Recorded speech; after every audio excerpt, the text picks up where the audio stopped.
I'm Coach Karen, and I'm so happy that you could join me today for our yoga practice. You don't really need any props except maybe a couple of yoga blocks. And look, I'm color coordinated, I swear, not planned. Anyways, blocks or books or something to bring your arms closer to the mat. And without further ado, I invite you to join me on your mat in tabletop position. So placing your knees underneath your hip bones, your hands underneath your wrists, underneath your shoulders rather. And let's just get into the body a little bit by warming up, moving between cat-cow. So as you exhale, round your spine up to the ceiling, draw your belly in towards your spine, bring your chin to your collarbones. And as you inhale, draw your shoulders back, your chest forward, but keep your gaze near the front edge of your mat. So exhale, rounding up into cat pose, and inhale, arching your spine towards the mat. Just getting the spine moving, but also the shoulders a little bit. The hips are moving as well. We'll do one more like that. And then from here, let's take the right leg and bring it out to the side. You could use the flat of your foot on the floor or the mat. And then we'll reach up with the right arm up to the ceiling and then thread the right arm underneath the left, bringing the side of your shoulder towards the mat. So reaching up towards the ceiling with your right arm and then sliding it underneath the left. If your head doesn't reach the mat, you could place your block or a blanket under there. And the next time we reach through, let's stay there for a few breaths. So you're looking over to your left, you're anchoring down through the palm of your left hand, and you're reaching with the fingertips of your right hand. And now we'll reach up one more time. Let your right hand come back down to the mat. Let your right knee return over to join the left. And I'm going to spin around because I've got a wall in the way.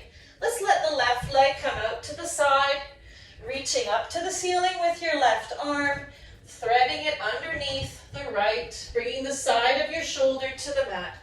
If you want to combine this with the breath, you could inhale as you reach up to the ceiling and exhale as you thread your left arm underneath the right. And then the next time, let's just hang out there for a couple of breaths. Maybe placing the side of your head on a blanket or a block if you need to, if you can't reach. Anchoring down through your right hand and through the back of your left.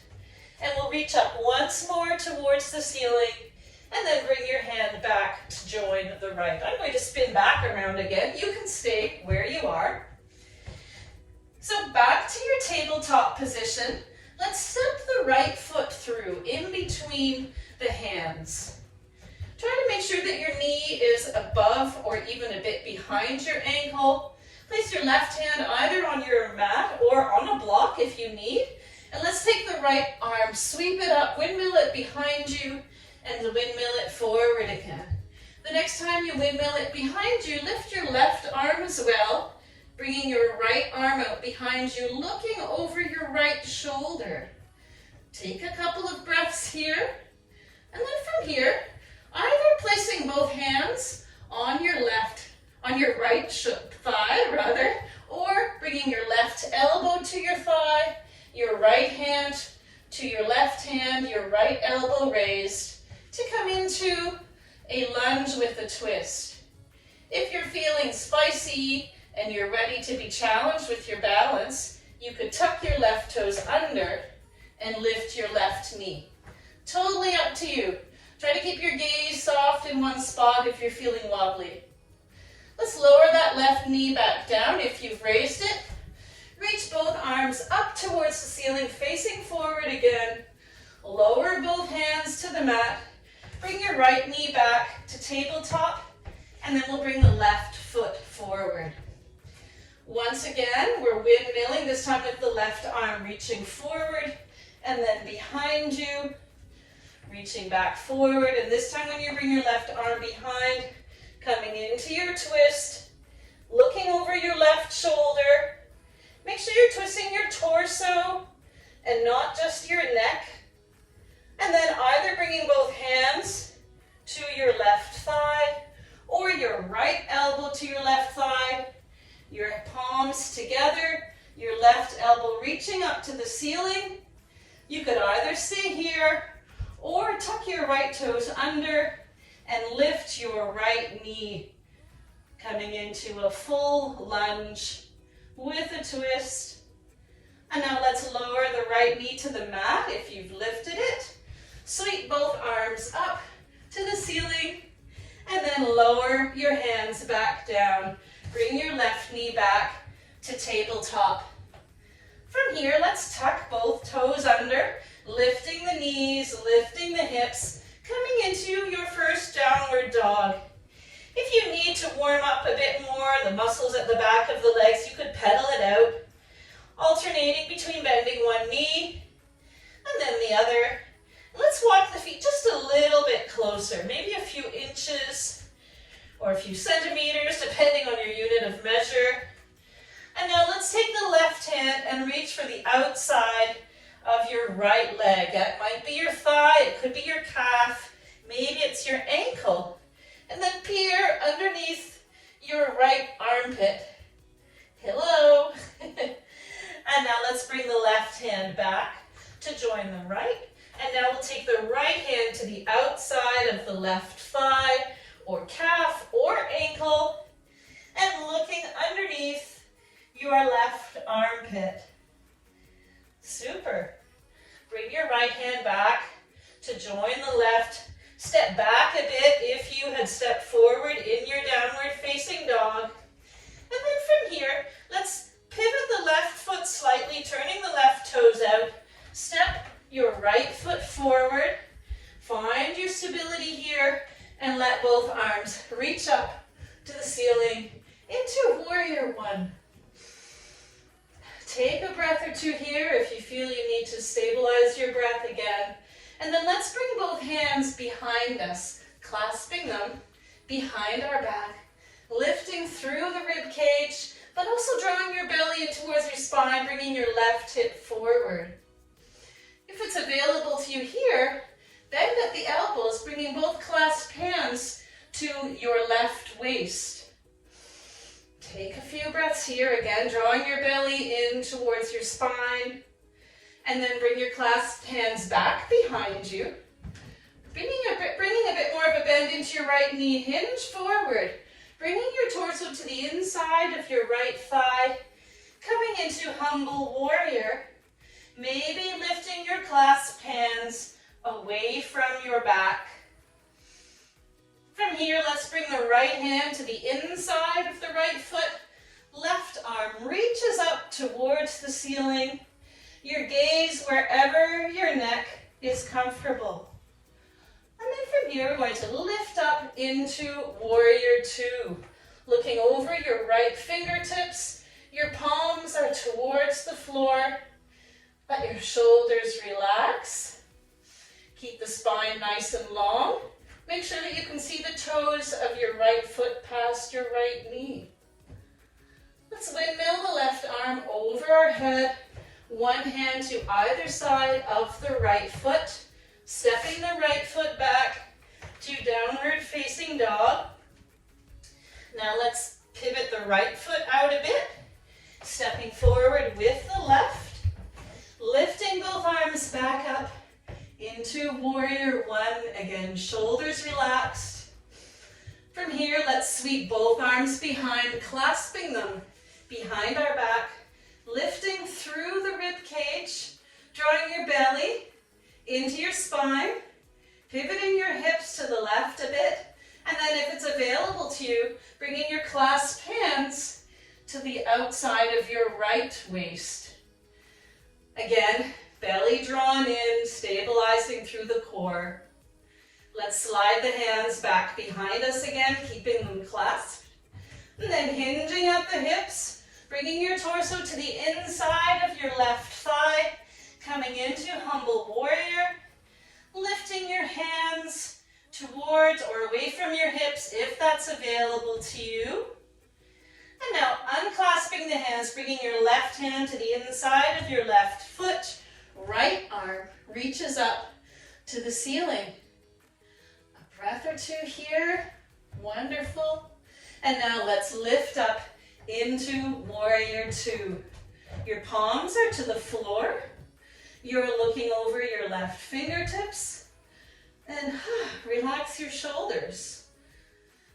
That's it. Again, take a few breaths here. Catching your breath if you need to, I know I do. And now let's windmill the right arm over, bringing both hands to either side of your left foot. Right foot pivots around, left foot steps back to downward facing dog. And let's walk it out, alternating between bending one knee and then the other. And then let's come forward into a plank pose or a kneeling plank.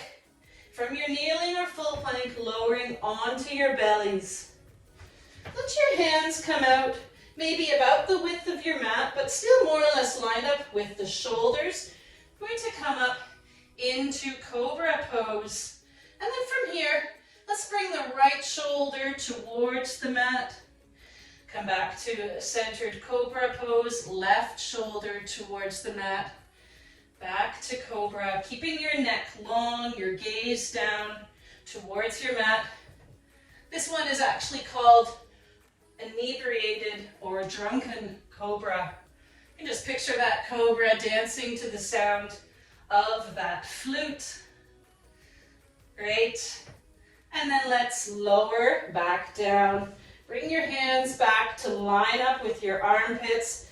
Tucking your toes under, coming either into a full or a kneeling plank, and then pressing your hips back to come back into a downward facing dog. From here, let's take the right leg, reaching up towards the ceiling in three-legged dog, and then draw your right knee in towards your chest, lifting your hips. Notice the left hip wants to drop, lifting it up.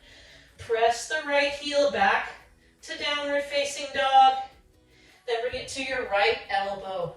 Beautiful. Press the right heel back, bring it to your left elbow and staying there, seeing if you can bring it a little bit closer. And then from here we're going to slide the right foot through, shifting our weight onto our right hand, lifting the left arm up to the ceiling to come into a side plank variation. Beautiful.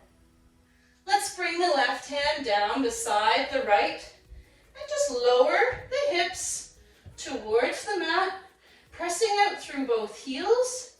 And now we'll add a bit of a twist, walking the hands over to the right, looking over your right shoulder. Beautiful. Let's bring both hands back to the center of our mat, underneath the shoulders. Tuck your left toes under. Step your right foot back to meet the left, back to your downward facing dog. Now left heel reaches up to the ceiling in three-legged dog. Bring your left knee in towards your chest, drawing your belly into your spine. Left heel reaches up again, back to down-legged dog. Left knee comes in towards your left elbow. Left heel reaches up, bringing it to your right elbow. Take a breath or two here, and then bring your left foot over to the right, shifting your weight onto your left hand. Right arm reaches, coming into your side plank variation. Now let's bring the right hand down beside the left, lowering the left hip to the mat. Pressing out through both your heels, and then walking your hands to the left, looking over your left shoulder, coming into another twist. Beautiful. Let's bring the hands back to where they were, placing them on the mat, tucking your right toes under, stepping your left foot back to come into downward facing dog. And let's pedal it out here, alternating between bending one knee and then the other.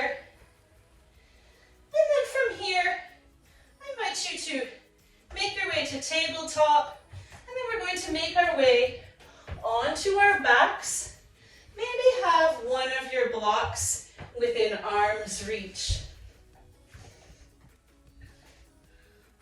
Once you're on your back, let's first just bring the knees in towards us, placing our hands across our kneecaps or our shins, and just rocking a bit from side to side.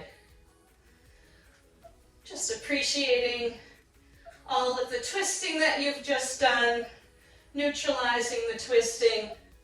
And then from here, with your feet still off the mat, your knees in, we're going to do some twisting. And if you'd like to add a challenge, you could place the block in between your thighs. If it's a book, it might be even more challenging. They're generally heavier than yoga blocks. Let your arms come out from your body a little ways. Anchor your shoulders, the backs of your arms into the mat. And then let's slowly lower both knees over to the left, looking over your right shoulder. Super. Come back to center. And now let's lower both knees to the right, looking over at the left shoulder. Good job. And you can always continue this by having your feet on the floor if you're feeling you need to step back a little bit. So let's continue to alternate sides. We'll do 2 more total to each side. So I'm on number 2 of 3 now. You may be at the same spot, maybe a bit further along. So last one to the left side, back to center, and last one to the right side, and back to center. You can place your block aside again, lower your feet back to the mat. Let's bring the knees in, placing our hands on our kneecaps, and then bringing your feet up towards the ceiling. Your knees maybe about shoulder width apart. Maybe sliding your hands up the outsides of your legs or the outside of your feet to come into happy baby pose. Just rocking from side to side. Super. Good. Let's release the feet back to the mat, letting your legs come into a bent position. Walking your heels in closer to your hips or sliding your hips towards your heels so that your ankles are lined up underneath your knees, your hands palms down beside your hips on the mat. And then as you inhale, pressing down through your feet, slowly peeling your hips, your spine, and your arms up off the mat so that your hands end up on the mat above your head. And then slowly lowering the arms, the spine, and the hips. So we're just moving into and out of bridge pose a few times here to round off our yoga practice. We'll do one more here. And if you'd like to stay in bridge pose, I invite you to stay in bridge pose for a few breaths. Either with your hands up over your head or wiggling the shoulder blades together and clasping your hands behind your back. Try drawing your belly in towards your spine. Anchor down through the inside edges of your feet to keep your knees from splaying apart. Super. Unclasping your hands. If you clasp them behind your back, lowering back down. Once again, bring your knees in. Let's circle them away from one another and back together again. Moving in the opposite direction. Changing directions. And then letting your feet come back down to the mat, extending your legs, extending your arms. Come into a full body stretch. Just stretching through one side and then the other. I don't know about you, but I have cats and dogs and even goats who just love to stretch. And I think we should all take a little bit more time stretching. So you can keep stretching here if you'd like, or if you're ready to move on, you could roll to your side, coming up to a seated position, whatever is comfortable for you. Taking a few appreciative breaths. Maybe your breath is still a little bit fast now. Just feeling it slow down. Feel the invigoration, the energy flowing through your body. And feel gratitude for yourselves for making space and time in your day for a yoga practice. Once again, I'm Coach Karen, and I'm so happy that you could join me for our yoga practice today. You'll find this and lots of other amazing workouts here on the Betty Rocker blog. And who knows, maybe one day I will see you in our online home workout studio. Thanks for joining me. Bye.